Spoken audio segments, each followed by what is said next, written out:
Ruby's Reunion Day Dinner. Written by Angela Dalton. Illustrated by Justina Sutherland.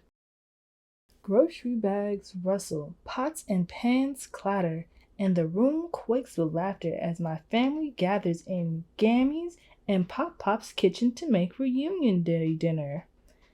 And not just any dinner, a soul food dinner. Every auntie, uncle, and cousin has a special something they cook and share once a year, what Daddy calls their signature dish. Everyone but me. Mama, I ask, what can I make this year? What do you have in mind, baby? I shrug. You sure you big enough to help a little bit? Asks Aunt Billy, teasing me. I'm sure, I say, but I'm not. You'll think of something. Mama pecks my forehead with a kiss and gets back to her stirring. I watch my family bustle about and think, there has to be something that's just right for me. Peering over the counter, I see Mama's gooey peach cobbler bubbling up the sides of her favorite bacon dish, the golden, crispy crown of Daddy's perfect mac and cheese, the streaky, unmixed layers of Grammy's hush puppy batter. Can I mix the batter, Grammy? I ask. Why, this mixer is bigger than you, little bit. Next year, baby. Wandering to the stove, I hear the crackle and sizzle of chicken and catfish frying up in Pop Pop's iron skillet, the sharp whistle of red beans boiling in Uncle Mope's pressure cooker, the slow babbling of collard greens simmering in Aunt Patty's large stock pot. Can I stir the greens, Auntie Pat? I ask. Stove's too hot. You might hurt yourself. Next year, a little bit. My mouth waters as I head outside, just thinking about it.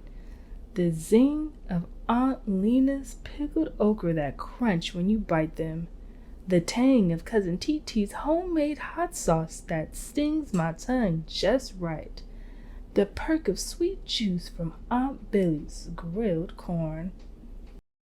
I sit on the back step, head bowed, shoulders slouched. Woo, kitchen's hot, but the grill out here is hotter, says Aunt Billy, wiping the sweat trickling down her brow as she turns the meat and veggies. That's when I see it, the perfect job for me. Aunt Billy, I say, running up to her. Now, a little bit, you know you too young to mess with this grill. Not that, I say, pointing behind her. That!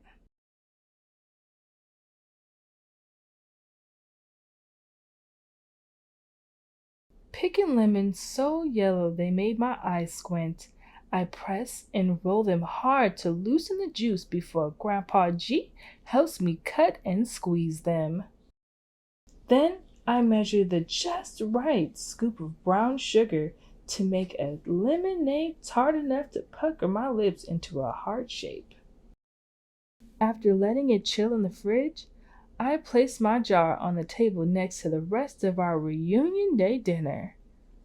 Looks like you found your signature dish, Daddy says as he and my family drink with sweet relief from the heat. You outdid yourself with this lemonade, Ruby, Aunt Billy says between slurps. You promise you make it again next year? I smile, hearing her say my real name. Yes, and it'll be even better.